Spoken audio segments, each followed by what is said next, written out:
రామాయణం గురించి చాలా మందికి తెలిసినంత వరకు రాముడు పుడతాడు, విద్యలు నేర్చుకుంటాడు, సీతాదేవిని వివాహం చేసుకుంటాడు, తర్వాత వనవాసం వెళ్తాడు, రావణాసురుని సంహరిస్తాడు. ఇంతవరకే తెలుసు చాలా మంది. కానీ ఈ వీడియోలో రాముడు ఎలా మరణించాడో తెలుసుకుందాం.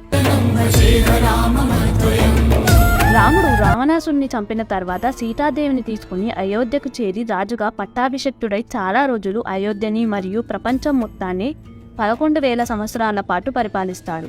ఒకరోజు యమధర్మరాజు ఒక ఋషి వేషంలో వస్తాడు. వచ్చి రాముణ్ణి, స్వామి, రామాయణ కాలం సమాప్తమైంది, ఇంకా చనువు చాలించవలసిన సమయం ఆసన్నమైంది అని యమధర్మరాజు రాముణ్ణి అడుగుతాడు.